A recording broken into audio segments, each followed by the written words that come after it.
जो आपके सिलेबस का पहला चैप्टर है उसका नाम क्या है, इलेक्ट्रिक चार्जेस एंड फील्ड। देखो आपके सिलेबस के पहले जो दो चैप्टर हैं वो इलेक्ट्रोस्टैटिक्स के पार्ट हैं। इलेक्ट्रोस्टैटिक्स का मतलब होता है स्टैटिक चार्ज की हम लोग इसमें स्टडी करेंगे। किसकी स्टडी करेंगे, स्टैटिक चार्ज या रुके हुए चार्ज की हम लोग इसमें स्टडी करते हैं। ये फिजिक्स की एक अलग ब्रांच है और इसके अंदर हम स्टैटिक चार्ज को ही स्टडी करते हैं। तो सबसे पहला जो सवाल हमारे दिमाग में आता है वो ये आता है कि इलेक्ट्रिक चार्ज का आखिर मतलब क्या होता है। तो इलेक्ट्रिक चार्ज की अगर मैं आपको डेफिनेशन बताऊं तो इसकी डेफिनेशन होती है कि किसी भी मटेरियल की या किसी भी ऑब्जेक्ट की वो प्रॉपर्टी जिसकी वजह से वो इलेक्ट्रिकल या मैग्नेटिक इफेक्ट प्रोड्यूस कर पाता है या उसको सेंस कर पाता है, उस प्रॉपर्टी को हम क्या बोलते हैं, इलेक्ट्रिक चार्ज बोलते हैं। किसी भी मटेरियल की या किसी भी बॉडी की वो प्रॉपर्टी जिसकी वजह से वो इलेक्ट्रिकल या मैग्नेटिक इफेक्ट प्रोड्यूस कर पाता है या उसको सेंस कर पाता है, इस प्रॉपर्टी का ही नाम क्या है, इलेक्ट्रिक चार्ज है। ठीक है, आपने अपने डेली लाइफ में भी बहुत सारे एग्जांपल देखे होंगे इलेक्ट्रिक चार्ज के। जैसे आप कंघे से बाल बनाते हो तो बाल कंघे से अट्रैक्ट होने लग जाता है वापस, या फिर प्लास्टिक के स्केल को नायलॉन के कपड़े से रब करके जब हम कागज के छोटे छोटे टुकड़ों के पास लेके जाते हैं तो वो उससे अट्रैक्ट होते हैं। देखा होगा ये करके आपने। तो ये इलेक्ट्रिक चार्ज की वजह से ही होता है। या थंडरस्टॉर्म के टाइम पे जो लाइटनिंग होती है आसमान के अंदर, ये भी इलेक्ट्रिक चार्ज की वजह से ही होता है। तो ये जो सारी फिनोमेना है जो आप डेली लाइफ के अंदर देखते हो, इनके पीछे रीजन क्या है, इलेक्ट्रिक चार्ज। ठीक है, तो ये डेली लाइफ में आप बहुत सारी जगह ऑब्जर्व भी करते हो। या कई बार आपने देखा होगा कि हम प्लास्टिक की चेयर पे बैठे होते हैं और काफी देर उसके ऊपर इधर उधर खिसकने के बाद में फ्रिक्शन की वजह से हमारी बॉडी की चार्ज हो जाती है, और जब हम उठ के किसी लोहे के गेट को या हैंडल को टच करते हैं तो एक इलेक्ट्रिक शॉक जैसा लगता है, कई बार हल्का सा करंट सा आता है। तो ये भी इलेक्ट्रिक चार्ज की वजह से ही होता है। तो ऐसे बहुत सारे एग्जाम्पल आप डेली लाइफ में देखते हो। ठीक है, तो ये इलेक्ट्रिक चार्ज का मतलब है। अब जो इलेक्ट्रिक चार्ज है उसकी कुछ इंपॉर्टेंट प्रॉपर्टीज है, उसके बारे में कुछ इंपॉर्टेंट फैक्ट आपको ध्यान रखने हैं। जैसे कितने टाइप के चार्ज होते हैं, तो नेचर में सिर्फ दो ही टाइप के चार्ज होते हैं। एक टाइप का चार्ज होता है प्रोटॉन्स के ऊपर जिसको हम पॉजिटिव बोलते हैं, और दूसरे टाइप का चार्ज होता है इलेक्ट्रॉन्स के ऊपर जिसको हम नेगेटिव बोलते हैं। तो पॉजिटिव चार्ज किस पे होगा, प्रोटॉन्स के ऊपर, और नेगेटिव चार्ज किसके ऊपर होगा, इलेक्ट्रॉन्स के ऊपर होगा। ठीक है, तो नेचर में कितने टाइप के चार्ज होते हैं, सिर्फ और सिर्फ दो टाइप के चार्ज होते हैं। एक पॉजिटिव चार्ज जो कि प्रोटॉन्स के ऊपर होगा, दूसरा नेगेटिव चार्ज जो कि इलेक्ट्रॉन्स के ऊपर होगा। ठीक है, अच्छा इनका नाम ऐसा क्यों रखा पॉजिटिव और नेगेटिव, क्योंकि दोनों ही टाइप के चार्ज जैसे ही एक दूसरे के कांटेक्ट में आते हैं तो ये एक दूसरे को कैंसिल करते हैं। अगर एक टाइप का चार्ज दूसरे टाइप के चार्ज के कांटेक्ट में आएगा तो ये एक दूसरे को कैंसिल कर देंगे। जैसे पॉजिटिव वैल्यू में नेगेटिव वैल्यू ऐड करो, वो आपस में कैंसिल हो जाती है। उसी तरीके से एक टाइप का चार्ज दूसरे टाइप के चार्ज को कैंसिल कर रहा है, इसलिए इनका नाम रख दिया हमने पॉजिटिव और नेगेटिव, इसलिए इनका नाम ऐसा रखा हुआ है। ठीक है जी। अब एक चीज याद रखनी है कि सेम ही टाइप के चार्जेस को अगर आप पास पास लेके आओगे तो वो हमेशा एक दूसरे को रिपेल करेंगे। यानी कि जो लाइक चार्जेस होते हैं वो हमेशा क्या करते हैं, एक दूसरे को रिपेल करते हैं। इनके बीच में आपको क्या दिखेगा, रिपल्शन देखने को मिलेगा। जबकि जो अनलाइक चार्जेस होते हैं, मतलब एक पॉजिटिव और एक नेगेटिव चार्ज, ये हमेशा एक दूसरे को अट्रैक्ट करेंगे, तो इनके बीच में आपको अट्रैक्शन देखने को मिलेगा। तो याद रखना है कि लाइक चार्जेस चाहे पॉजिटिव पॉजिटिव चार्ज हो वो भी रिपेल करेंगे एक दूसरे को, या फिर नेगेटिव और नेगेटिव चार्ज हो वो भी एक दूसरे को रिपेल करेंगे। लाइक चार्जेस का मतलब है सेम टाइप के चार्ज, वो हमेशा एक दूसरे को रिपेल करते हैं, और जो अनलाइक चार्जेस हैं वो हमेशा एक दूसरे को अट्रैक्ट करते हैं। ये प्रॉपर्टी भी याद रखनी है। देखो नॉर्मली क्या होता है कि कोई भी बॉडी होती है ना वो, या कोई भी एटम होता है वो इलेक्ट्रिकली न्यूट्रल होता है। ऐसा क्यों, क्योंकि हर एक जो मटेरियल है नेचर में वो छोटे छोटे पार्टिकल से मिलकर बनता है जिनको हम क्या बोलते हैं, एटम्स बोलते हैं। और हर एक जो एटम होता है उसके अंदर नॉर्मल कंडीशन में जितने इलेक्ट्रॉन्स होते हैं उतने ही उसके न्यूक्लियस में प्रोटॉन्स भी होते हैं, और इलेक्ट्रॉन और प्रोटॉन का चार्ज बराबर होता है। और अगर चार्ज बराबर होगा, इसका चार्ज होता है इलेक्ट्रॉन या प्रोटॉन का, जिसको मैं ई से डिनोट कर रहा हूँ 1.6 इंटू 10⁻⁻⁹ कूलाम। इलेक्ट्रॉन पे इतना नेगेटिव चार्ज होगा और प्रोटॉन के ऊपर इतना पॉजिटिव चार्ज होगा। अगर नॉर्मल कंडीशन में देखा जाए तो किसी भी एटम के अंदर जितने इलेक्ट्रॉन्स हैं उतने ही प्रोटॉन्स भी होते हैं, और इन पे चार्ज भी बराबर है। इसका मतलब टोटल पॉजिटिव चार्ज प्रोटॉन्स के ऊपर और टोटल नेगेटिव चार्ज इलेक्ट्रॉन्स के ऊपर बराबर होगा, और आपस में कैंसिल हो जाएगा। तो टोटल चार्ज एटम के ऊपर कितना आएगा, 0। और एटम पे अगर 0 चार्ज है, इलेक्ट्रिकली न्यूट्रल अगर एटम, तो जितने भी मटेरियल्स हैं वो सारे एटम से मिलके बनते हैं। तो अगर एक एटम पे चार्ज 0 है तो सारे के सारे जितने भी एटम्स होंगे उस मटेरियल के अंदर, उन पे टोटल मिला के चार्ज कितना आएगा, 0। तो एक बात याद रखनी है कि नॉर्मल कंडीशन में कोई भी मटेरियल या कोई भी एटम इलेक्ट्रिकली क्या होगा, न्यूट्रल होगा, उस पर कोई चार्ज नहीं होगा। लेकिन अगर आप किसी इलेक्ट्रॉन को एनर्जी देके किसी एटम से बाहर निकाल देते हो तब उसके ऊपर चार्ज आ सकता है। अब कौन सा चार्ज आएगा वो समझते हैं। मान लो ये किसी एटम का न्यूक्लियस है, ये क्या है यहाँ पे किसी एटम का न्यूक्लियस, ये जो मैं डार्क कर रहा हूँ ये मान लो न्यूट्रॉन्स है और बाकी ये सब क्या है, मान लो प्रोटॉन्स हैं। इस तरीके से आपस में चिपके हुए हैं। अब इनके बाहर ये जो न्यूक्लियस है इसके बाहर कुछ इलेक्ट्रॉन चक्कर लगा रहे होंगे इस तरीके से, जिनके ऊपर कौन सा चार्ज होगा, नेगेटिव चार्ज। इलेक्ट्रॉन्स के ऊपर कौन सा चार्ज होता है, इलेक्ट्रॉन्स के ऊपर होता है नेगेटिव चार्ज। ठीक है, तो इस तरीके से न्यूक्लियस के चारों तरफ ये इलेक्ट्रॉन चक्कर लगा रहे हैं और मान लो इसके अंदर 10 प्रोटॉन है और 10 ही इलेक्ट्रॉन है, तो दोनों का टोटल मिला के चार्ज कितना हो गया, 10 प्रोटॉन पे चार्ज होगा प्लस 10 और 10 इलेक्ट्रॉन है तो उन पे चार्ज कितना होगा, -10 टोटल मिला के 0 हुआ ना। तो शुरुआत में तो इस पे कोई चार्ज नहीं है एटम पे। अब मान लो कि आपने किसी इलेक्ट्रॉन को एनर्जी दे दी बाहर से, मान लो कि किसी इलेक्ट्रॉन को एनर्जी मिली, इसी की बात कर लेते हैं। मान लो इस इलेक्ट्रॉन को बाहर से हमने एनर्जी दी। अब जैसे एनर्जी मिलेगी ये इलेक्ट्रॉन यहां से फ्री हो जाएगा, बाहर निकल जाएगा। अब इसको क्या बोला जाएगा, फ्री इलेक्ट्रॉन बोला जाएगा। क्या बोला जाएगा इसको, फ्री इलेक्ट्रॉन बोला जाएगा। अब ये जो एटम है इसके न्यूक्लियस में अभी भी कितने प्रोटॉन हैं, अभी भी इसके अंदर 10 ही प्रोटॉन है, लेकिन इलेक्ट्रॉन एक कम हो गया।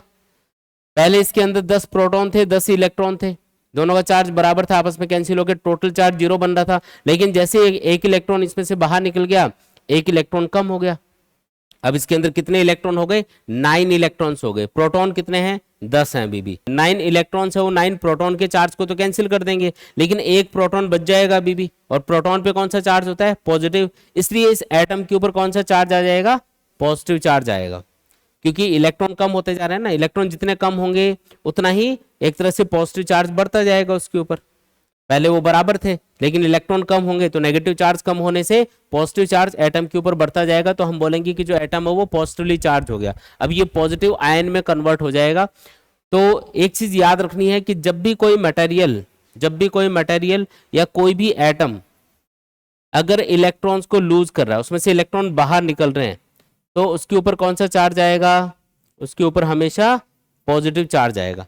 अगर इलेक्ट्रॉन माइनस होंगे तो उसके ऊपर हमेशा पॉजिटिव चार्ज आएगा। और अगर कोई भी बॉडी या कोई भी एटम अगर इलेक्ट्रॉन को गेन करेगी, है ना, इलेक्ट्रॉन आ रहे हैं उसके ऊपर, तो उसके ऊपर हमेशा नेगेटिव चार्ज आएगा। उल्टा हो जाएगा ना भाई, अगर मान लो इसके अंदर एक इलेक्ट्रॉन एक्स्ट्रा आ जाता तो इसके अंदर भाई 11 इलेक्ट्रॉन हो जाते, प्रोटॉन अभी भी 10 रहते, तो इलेक्ट्रॉन ज्यादा होने से कौन सा चार्ज आता, फिर नेगेटिव चार्ज आता।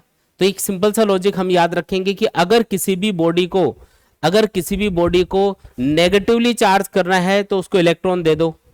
ठीक है, इलेक्ट्रॉन को ट्रांसफर करना इजी होता है, एनर्जी देके निकालना, इसको देना, इधर उधर ट्रांसफर करना इजी होता है।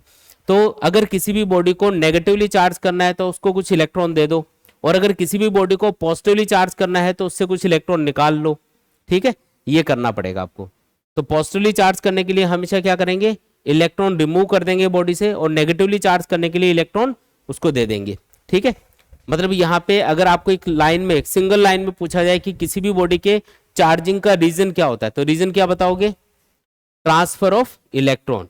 रीजन ऑफ चार्जिंग अगर पूछा जाए ना, तो ट्रांसफर ऑफ इलेक्ट्रॉन की वजह से हमेशा किसी भी बॉडी पे पॉजिटिव या नेगेटिव चार्ज आता है।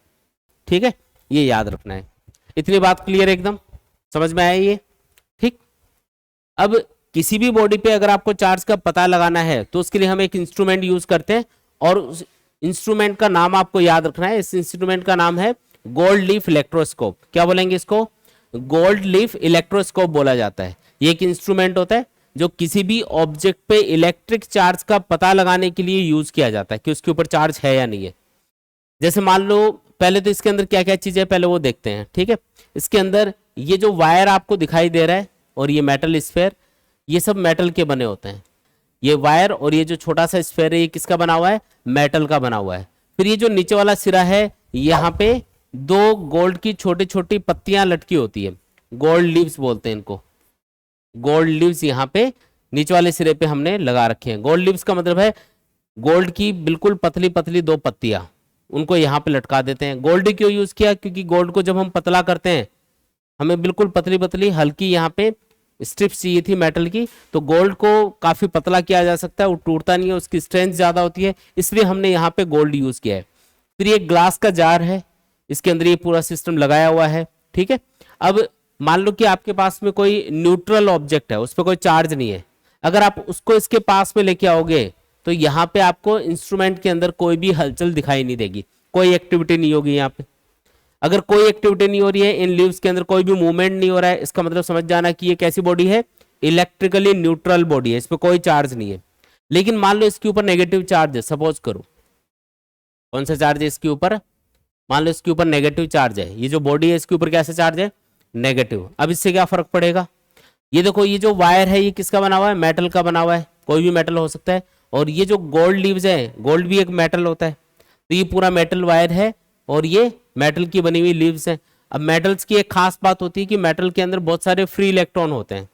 नॉर्मल टेम्परेचर पे ही जो मेटल्स होते हैं उनके एटम्स के जो आउटर मोस्ट ऑर्बिट के इलेक्ट्रॉन होते हैं उनको एनर्जी मिल जाती है नॉर्मल टेम्परेचर पे इतनी कि वो फ्री हो पाए, और वो फ्री इलेक्ट्रॉन की तरह उस मटेरियल के अंदर रैंडमली घूमते रहते हैं।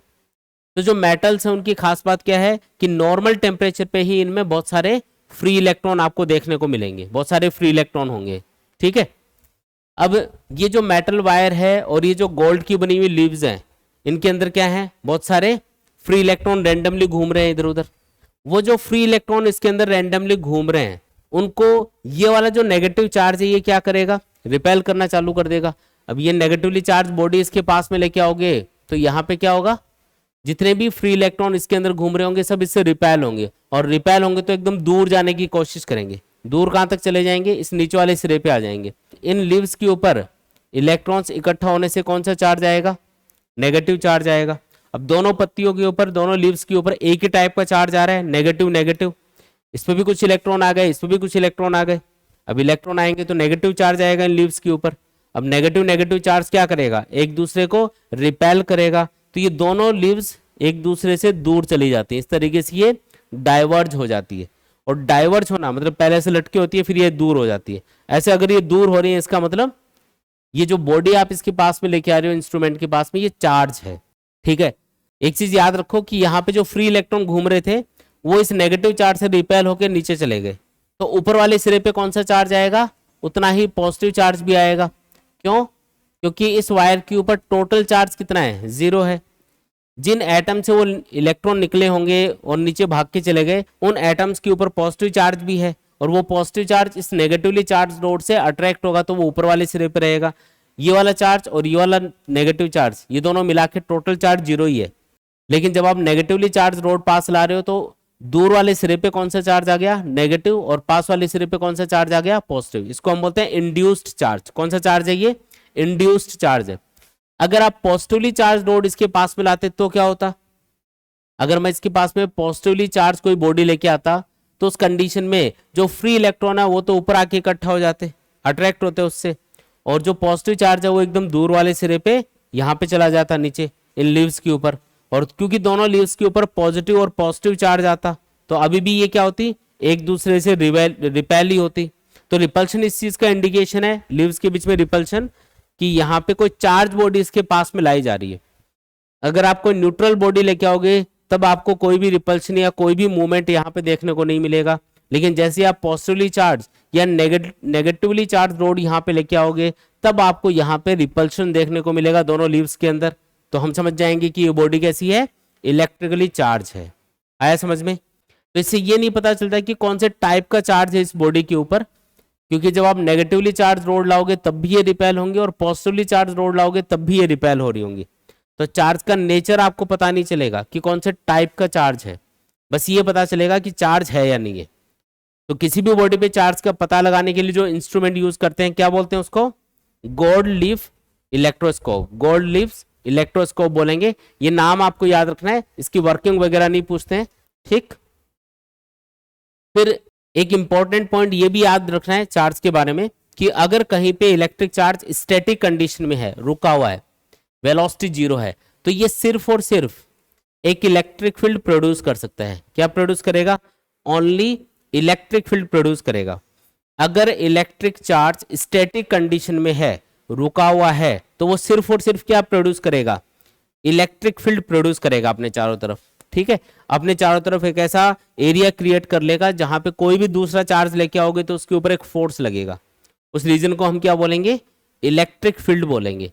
तो रुका हुआ चार्ज सिर्फ और सिर्फ क्या कर सकता है, इलेक्ट्रिक फील्ड प्रोड्यूस कर सकता है।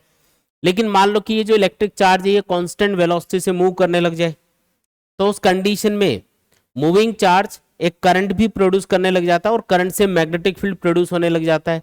तो ये इलेक्ट्रिक फील्ड के साथ साथ क्या प्रोड्यूस करने लग जाएगा, अब मैग्नेटिक फील्ड भी प्रोड्यूस करने लग जाएगा।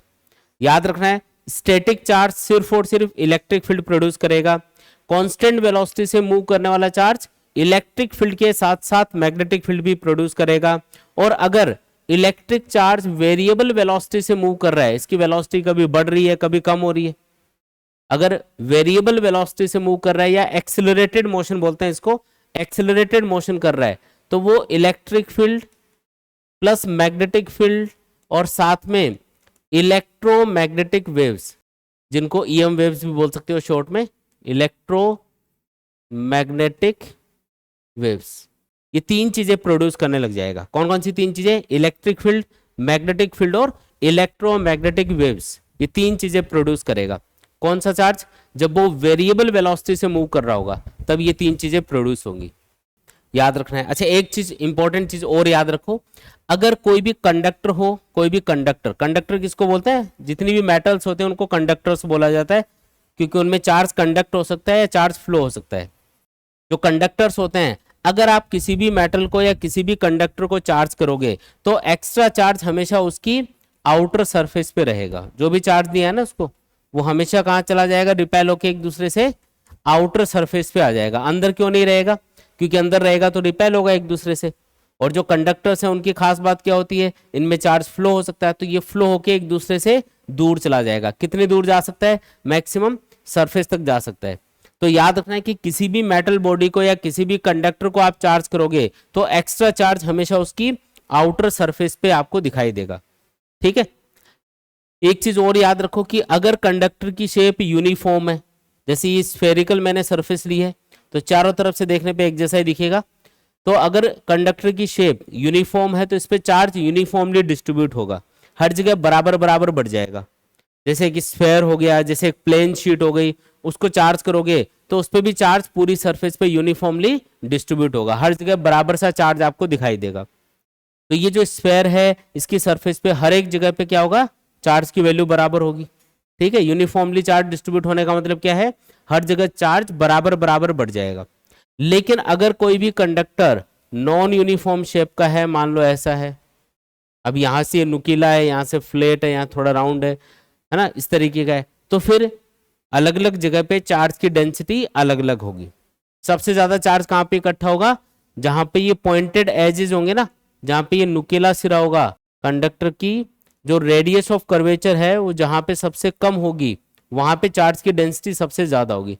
रेडियस ऑफ कर्वेचर मतलब जैसे ये वाला पॉइंट है, इस पॉइंट पे अगर मुझे रेडियस ऑफ कर्वेचर फाइंड करनी है तो मैं इस पॉइंट से पास होने वाला एक छोटा सा स्फेयर एज्यूम करूंगा सरफेस को टच करता हुआ, और इस स्फेयर की जो रेडियस आएगी उसी को बोलेंगे रेडियस ऑफ कर्वेचर। जैसे मुझे इस पॉइंट के ऊपर रेडियस ऑफ कर्वेचर पता करनी है तो यहाँ पे सरफेस को टच करते हुए हमको क्या करना है, एक स्फेयर ड्रॉ करना है इस तरीके से, और इस स्फेयर की जो रेडियस आएगी वही क्या होगी, रेडियस ऑफ कर्वेचर होगी। तो जहां पे रेडियस ऑफ कर्वेचर कम होती है वहां पे चार्ज की डेंसिटी ज्यादा होगी। चार्ज डेंसिटी, इसको सरफेस चार्ज डेंसिटी बोलते हैं, वैसे surface charge density inversely proportional होगी रेडियस ऑफ कर्वेचर के। जहां पे रेडियस ऑफ कर्वेचर कम रहेगी वहां पे चार्ज की डेंसिटी सबसे ज्यादा होगी। याद रखने वाला पॉइंट है, जहां पे रेडियस ऑफ कर्वेचर कम है वहां पे चार्ज सबसे ज्यादा इकट्ठा होगा, जहां पे रेडियस ऑफ कर्वेचर ज्यादा है वहां पे चार्ज कम इकट्ठा होगा। इनवर्सली प्रोपोर्शनल का मतलब यही होता है कि अगर रेडियस ऑफ कर्वेचर कम है, जो पॉइंटेड एजेस होते हैं, नुकीले सिरे होते हैं किसी भी कंडक्टर के, वहां पे चार्ज की डेंसिटी क्या होगी, सबसे ज्यादा होगी। आया समझ में, आसान है एकदम। तो ये सारी बेसिक चीजें मैंने आपको इलेक्ट्रिक चार्ज से रिलेटेड बताई है, ठीक है। अब आगे बढ़ते हैं। इसके अंदर जितने भी मटेरियल्स होते हैं नेचर के अंदर उनको हम तीन अलग अलग कैटेगरीज में डिवाइड करते हैं। जितने भी मटेरियल्स है ना नेचर के अंदर उनको हम तीन कैटेगरीज में डिवाइड कर देते हैं। एक ऐसे मटेरियल होते हैं जिनमें हमेशा चार्ज या करंट फ्लो हो सकता है, उनको हम बोलते हैं कंडक्टर्स। ठीक है। दूसरी जो कैटेगरी है वो है इंसुलेटर्स की, जैसे प्लास्टिक, वुड वगैरह, ये सब क्या है, इंसुलेटर जिनमें कभी भी चार्ज या करंट फ्लो नहीं होता। और तीसरी कैटेगरी क्या है, सेमीकंडक्टर, जिनमें चार्ज फ्लो हो भी सकता है और नहीं भी हो सकता है, वो डिपेंड करेगा कंडीशन के ऊपर। ये जो तीनों कैटेगरी हैं उनके एग्जाम्पल देखो। जैसे कंडक्टर्स के एग्जाम्पल क्या हैं, जितनी भी मेटल्स होती हैं, अर्थ भी एक कंडक्टर होती है, ह्यूमन बॉडी होती है अपनी, वो भी एक कंडक्टर होती है। ये सब कंडक्टर्स होते हैं जिनमें चार्ज या करंट फ्लो हो सकता है। हमको इलेक्ट्रिक शॉक लगता है, इसका मतलब हमारी बॉडी से चार्ज फ्लो हो सकता है, तभी हमें इलेक्ट्रिक शॉक लगता है। अगर हम इंसुलेटर होते, हमारी बॉडी अगर इंसुलेटर होती तो हमें करंट नहीं लगता। ठीक है। तो जितनी भी मेटल्स हैं या अर्थ है या ह्यूमन बॉडी है, अपनी जो बॉडी होती है ना, वो भी क्या होती है, वो भी एक कंडक्टर होती है, याद रखना है। ठीक है, ह्यूमन बॉडी भी कंडक्टर है। इंसुलेटर की कैटेगरी में कौन कौन आएंगे, जैसे वुड हो गई, प्लास्टिक या नायलॉन हो गया, ग्लास हो गया, है ना, सिरेमिक हो गया, ये सब किसकी कैटेगरी में आता है, इंसुलेटर। इनमें कभी भी चार्ज या करंट फ्लो नहीं होता है। ठीक है। सेमीकंडक्टर जैसे सिलिकॉन हो गया, जर्मेनियम हो गया, ये सब किसकी कैटेगरी में आएंगे, सेमीकंडक्टर की कैटेगरी में आएंगे। मतलब इनमें कंडक्टर वाली प्रॉपर्टी भी होगी और इंसुलेटर वाली प्रॉपर्टी भी होगी। अब चार्ज फ्लो हो सकता है या नहीं हो सकता है, उसके अकॉर्डिंग ये डिसाइड होगा। जैसे 0 केल्विन टेम्परेचर पे आप इनको देखोगे, सिलिकॉन को या जर्मेनियम को, तो ये इंसुलेटर की तरह काम करते हैं। और नॉर्मल टेम्परेचर पे या ज़्यादा टेम्परेचर पे ये कंडक्टर की तरह काम करने लग जाते हैं, है ना, इस तरीके से। और जितने भी ये सेमीकंडक्टर डिवाइस होते हैं, छोटे छोटे कंपोनेंट आपने ऐसे देखे होंगे, छोटी छोटी आईसी वगैरह होती है, चिप वगैरह होती है, तो उनके अंदर सेमीकंडक्टर डिवाइसेस ही लगे होते हैं जो कि सेमीकंडक्टर मटेरियल से बनाए जाते हैं। ठीक है। तो ऐसे हम 3 कैटेगरीज में इन मटेरियल्स को डिवाइड करते हैं। तो ये तो कैटेगराइजेशन हो गया, अभी अलग अलग टाइप के मटेरियल को अलग अलग कैटेगरी में रखा जाएगा। ठीक है। इसके बाद में नेक्स्ट टॉपिक आता है प्रॉपर्टीज ऑफ इलेक्ट्रिक चार्ज। अगला टॉपिक क्या है, प्रॉपर्टीज ऑफ इलेक्ट्रिक चार्ज। अब इस पे स्टार लगा लो, ये एग्जाम में बहुत बार पूछते हैं। इलेक्ट्रिक चार्ज की 4 इंपॉर्टेंट प्रॉपर्टीज होती है। कितनी इंपॉर्टेंट प्रॉपर्टीज होती है, 4 इंपॉर्टेंट प्रॉपर्टीज हैं। कौन कौन सी, पहली है एडिटिविटी ऑफ चार्ज, दूसरी है कंजर्वेशन ऑफ चार्ज, तीसरी है क्वांटाइजेशन ऑफ चार्ज, और फोर्थ है इनवेरियंस ऑफ चार्ज। ये 4 इंपॉर्टेंट प्रॉपर्टीज हैं किसी भी इलेक्ट्रिक चार्ज की। ठीक है। एक एक करके इनको डिटेल में पढ़ते हैं। पहली जो प्रॉपर्टी है उसका नाम क्या है, additivity of charge. Additivity of charge का मतलब है जब भी आप चार्ज को ऐड करोगे कहीं भी, तो किस तरीके से उनको ऐड किया जाएगा। ठीक है। इस प्रॉपर्टी को हम बोलेंगे एडिटिविटी ऑफ चार्ज। देखो, जो चार्ज होता है वो एक स्केलर क्वांटिटी होती है। कौन सी क्वांटिटी होती है, स्केलर क्वांटिटी का मतलब होता है ऐसी चीजें जिनकी कोई भी डायरेक्शन नहीं होती, जिनके लिए कोई भी डायरेक्शन नहीं बतानी पड़ती, उन चीजों को हम क्या बोलते हैं, स्केलर क्वांटिटी बोलते हैं। तो चार्ज क्या होता है, एक स्केलर क्वांटिटी है, मतलब इसकी कोई भी डायरेक्शन नहीं होगी, बस इसका सिंबल होगा, पॉजिटिव चार्ज, नेगेटिव चार्ज, उसके हिसाब से सिंबल रहेगा, प्लस या माइनस। तो अगर आपको किसी भी बॉडी पे टोटल चार्ज कैलकुलेट करना है, तो आप इस प्रॉपर्टी को ध्यान में रखते हुए कि ये एक स्केलर क्वांटिटी है, आप इन चार्जेस को सिंपली ऐड कर लोगे।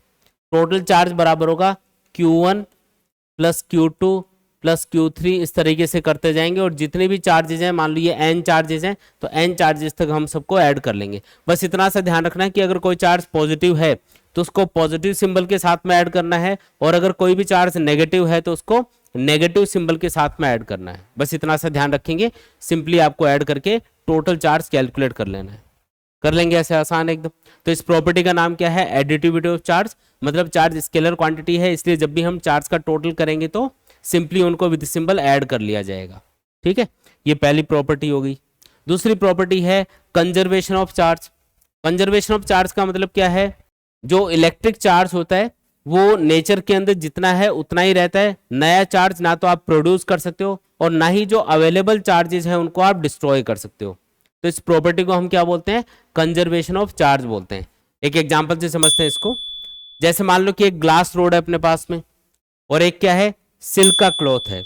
एक ग्लास रोड है और एक सिल्क का क्लॉथ है। शुरुआत में इन पे कोई चार्ज नहीं है, Q1 0, Q2 भी कितना है 0। टोटल चार्ज कितना होगा, दोनों को ऐड करोगे तो 0 प्लस 0 0 ही आएगा। यानी कि शुरुआत में इस सिस्टम के ऊपर कोई भी चार्ज नहीं है। अब हमने इन दोनों को आपस में रब किया। ग्लास को रब कर रहे हैं किससे, सिल्क क्लॉथ से। अगर ग्लास को सिल्क क्लॉथ से अगर रब करोगे तो इन दोनों के ऊपर ही चार्ज आ जाएगा। ऐसा क्यों, क्योंकि जब ग्लास को सिल्क से रब किया जाता है तो ग्लास से कुछ इलेक्ट्रॉन निकल के सिल्क पे चले जाते हैं। मान लो कि 5 इलेक्ट्रॉन निकल के ग्लास से सिल्क पे चले गए, तो 5 इलेक्ट्रॉन अगर ट्रांसफर हो रहे हैं तो इसके ऊपर कितना चार्ज आएगा, इसमें से 5 इलेक्ट्रॉन कम हो गए तो +5e चार्ज आएगा। तो Q1 अब कितना हो गया, +5e। और क्योंकि इसने 5 इलेक्ट्रॉन गेन कर लिए तो इसके ऊपर चार्ज कितना आएगा, -5e, क्योंकि इसने 5 इलेक्ट्रॉन गेन किए हैं। ई मतलब चार्ज ऑफ 1 इलेक्ट्रॉन या प्रोटॉन। ठीक है, तो दोनों का मिला के टोटल चार्ज अगर कैलकुलेट किया जाए तो अब कितना आएगा, तो +5e में आपको ऐड करना है -5e, टोटल मिला के कितना आएगा, अभी भी 0 आएगा। मतलब इलेक्ट्रॉन के ट्रांसफर होने की वजह से आपको इन दोनों बॉडीज पे चार्ज दिखाई दे रहा है, लेकिन इसका मतलब ये नहीं है कि नया चार्ज यहाँ पे प्रोड्यूस हो गया। बस हुआ क्या है, यहाँ से इलेक्ट्रॉन इधर चले गए तो इधर इलेक्ट्रॉन की कमी हो गई, जिसकी वजह से पॉजिटिव चार्ज आपको दिखाई दे रहा है। यहाँ पे इलेक्ट्रॉन एक्स्ट्रा हो गए इसलिए नेगेटिव चार्ज आपको दिखाई दे रहा है। ये नहीं हुआ कि यहाँ पे इलेक्ट्रॉन खत्म हो गए या यहाँ पे नए पैदा हो गए, ऐसा नहीं है। इधर से इधर ट्रांसफर होने की वजह से ये दोनों बॉडीज आपको चार्ज दिखाई दे रही है। नया चार्ज ना तो आप प्रोड्यूस कर सकते हो और ना ही जो अवेलेबल चार्जेस है, अगर इन दोनों को वापस आप कॉन्टेक्ट में ले आओगे, वापस आप टच करवा दोगे, तो ये नेगेटिव चार्ज इस पॉजिटिव चार्ज को कैंसिल कर देगा। मतलब कैंसिल करने का मतलब ये इलेक्ट्रॉन वापस इधर चले जाएंगे तो ये चार्ज गायब हो जाएगा। तो चार्ज प्रोड्यूस भी नहीं हो सकता और डिस्ट्रॉय भी नहीं हो सकता, बस इलेक्ट्रॉन के एक जगह से दूसरी जगह ट्रांसफर होने से आपको चार्ज दिखाई देता है किसी भी बॉडी पे। बाकी नया चार्ज प्रोड्यूस नहीं कर सकते हम लोग। तो इस प्रॉपर्टी का नाम क्या है, कंजर्वेशन ऑफ इलेक्ट्रिक चार्ज। आया समझ में, ये भी आसान है एकदम। थर्ड प्रॉपर्टी है क्वांटाइजेशन ऑफ चार्ज। जैसे मान लो कि इस बैलून को आपने चार्ज किया हुआ है, तो अब इस पे चार्ज कितना हो सकता है, तो मिनिमम जो चार्ज इसके ऊपर पॉसिबल है वो 1 इलेक्ट्रॉन के बराबर पॉजिटिव या नेगेटिव चार्ज पॉसिबल है। अगर इसमें से इलेक्ट्रॉन निकाल लिए हमने तो उसके अकॉर्डिंग पॉजिटिव चार्ज आएगा और एक्स्ट्रा इलेक्ट्रॉन दे दिए तो इसके ऊपर नेगेटिव चार्ज आएगा। लेकिन मिनिमम चार्ज की बात की जाए तो कम से कम चार्ज कितना आ सकता है, चार्ज ऑफ 1 इलेक्ट्रॉन के बराबर पॉजिटिव या नेगेटिव चार्ज आ सकता है। चार्ज ऑफ 1 इलेक्ट्रॉन कितना, 1.6 × 10⁻⁻19 कूलम। तो इतना पॉजिटिव या नेगेटिव चार्ज किसी भी बॉडी के ऊपर आ सकता है मिनिमम। अगर इससे ज्यादा चार्ज आएगा तो वो हमेशा इसके इंटीजर मल्टीपल की फॉर्म में आएगा। इससे 2 गुना आएगा, 4 गुना आएगा, 5 गुना आएगा, इस तरीके से आएगा, है ना। मतलब हमेशा ये जो चार्ज ऑफ 1 इलेक्ट्रॉन है इसके इंटीजर मल्टीपल की फॉर्म में ही आपको किसी भी बॉडी पे चार्ज दिखाई देगा। तो इसको ऐसे लिखते हैं, Q यानी कि charge on a body equal to +-n × E। n क्या है, यहाँ पे कोई भी इंटीजर वैल्यू है, जैसे 1 2 3 ऐसे कोई भी नंबर होगा, फ्रैक्शनल वैल्यू नहीं होगी, वो ध्यान रखना है। 1 और 2 के बीच में जैसे सपोज करो कि 3/2 आता है तो वो नहीं होगा इसके अंदर, है ना। 3/2 नहीं होगा, 7/3 नहीं होगा, है ना, 2.7 नहीं होगा, ऐसी कोई वैल्यू नहीं होगी। डेसिमल पॉइंट वाली कोई भी वैल्यू नहीं होगी। हमेशा इंटीजर वैल्यू जो होगी ना उसके मल्टीपल की मतलब चार्ज ऑफ 1 इलेक्ट्रॉन के इंटीजर मल्टीपल की फॉर्म में ही आपको हमेशा किसी भी बॉडी पे चार्ज दिखाई देगा। ऐसा क्यों, क्योंकि जब भी किसी बॉडी पे चार्ज आता है तो इलेक्ट्रॉन के ट्रांसफर होने की वजह से आता है। भाई या तो कोई बॉडी इलेक्ट्रॉन गेन कर रही होती है तो 2 इलेक्ट्रॉन गेन कर लेगी, 5 कर लेगी, 50 कर लेगी। ये नहीं होगा कि 2.5 इलेक्ट्रॉन गेन कर रही है, आधा इलेक्ट्रॉन तो ट्रांसफर होता ही नहीं है कभी। इसलिए कभी भी चार्ज आता है ना किसी भी बॉडी पे तो चार्ज ऑफ 1 इलेक्ट्रॉन के इंटीजर मल्टीपल की फॉर्म में ही आता है। आधा इलेक्ट्रॉन, 1/4 इलेक्ट्रॉन ऐसे तो कभी ट्रांसफर होंगे नहीं, तो चार्ज भी नहीं आएगा इस टाइप का। हमेशा जो भी चार्ज आएगा किसी भी बॉडी पे वो हमेशा चार्ज ऑफ 1 इलेक्ट्रॉन के इंटीजर मल्टीपल की फॉर्म में ही आपको दिखाई देगा। सिंपल सा लॉजिक है, ठीक है। तो इस प्रॉपर्टी का नाम क्या रख दिया हमने, क्वांटाइजेशन ऑफ चार्ज। क्वांटाइजेशन मतलब छोटे छोटे क्वांटिटीज की फॉर्म में चार्ज होगा और सबसे स्मॉलेस्ट क्वांटिटी कितनी होगी, चार्ज ऑफ 1 इलेक्ट्रॉन के बराबर होगी।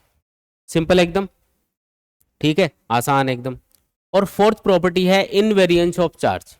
इनवेरिएंस का मतलब है अगर चार्ज स्टैटिक कंडीशन में है, मान लो कि ये कोई चार्ज है और ये क्या है, स्टैटिक कंडीशन में है, इस तरीके से ये स्टैटिक कंडीशन में है, रुका हुआ है, ठीक है। इस पे चार्ज की वैल्यू है Q। फिर इस चार्ज ने सपोज करो मूव करना चालू कर दिया।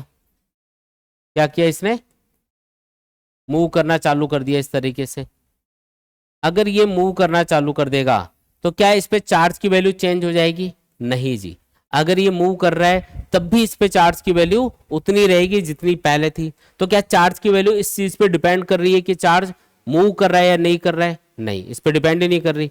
यानी चार्ज इनवेरी है, यहाँ पे इनवेरी मतलब चेंज नहीं हो रहा, वेरी होना मतलब चेंज होना, तो इनवेरिएंस का मतलब है चेंज नहीं होना। तो अगर कोई भी चार्ज स्टैटिक कंडीशन में है या फिर मूव कर रहा है, तो इन दोनों ही कंडीशन में चार्ज की वैल्यू उसके ऊपर अफेक्ट नहीं होगी, चार्ज की वैल्यू सेम रहेगी, है ना, इसीलिए इसका नाम रखा है इनवेरिएंस ऑफ चार्ज। मास इसके अकॉर्डिंग फॉलो नहीं होता, मास इस चीज को फॉलो नहीं करता। मास की वैल्यू स्पीड के ऊपर डिपेंड करती है। आइंस्टीन एक फॉर्मूला बताया था थ्योरी ऑफ रिलेटिविटी यूज करके, m equal to M naught upon under root 1 minus V square upon C square. इस फॉर्मूले के अकॉर्डिंग रेस्ट कंडीशन में किसी भी पार्टिकल का जो मास है अगर वो m नोट हो, तो अगर वो v वेलोसिटी से मूव कर रहा होगा तो उसका जो मास होगा, अगर वो v वेलोसिटी से मूव कर रहा है तो मूविंग कंडीशन में उसका जो मास होगा m, वो अलग आएगा, मतलब इस फॉर्मूले से उसको कैलकुलेट किया जाएगा। तो रेस्ट कंडीशन में जो मास है उसको हम m नोट बोलते हैं, और मूविंग कंडीशन में जो मास है उसको हम m बोल रहे हैं, और वो इस फॉर्मूले से कैलकुलेट करना है जब कोई पार्टिकल v वेलोसिटी से मूव कर रहा हो। तो कहने का मतलब समझ में आया क्या? अगर कोई भी पार्टिकल मूव कर रहा होगा तो उसका मास अलग होगा, स्टैटिक कंडीशन में मास अलग होगा, वो इस फॉर्मूले से बताया जाएगा। लेकिन चार्ज इस प्रॉपर्टी को फॉलो नहीं करता। चार्ज चाहे स्टैटिक हो, रुका हुआ हो या फिर मूव कर रहा हो, हर एक कंडीशन में उस पर चार्ज की वैल्यू सेम रहती है, इसलिए प्रॉपर्टी बना दी इनवेरिएंस ऑफ इलेक्ट्रिक चार्ज। आया समझ में? चारों प्रॉपर्टीज अच्छे से समझ में आई क्या? बताओ कोई भी डाउट है तो। ठीक है।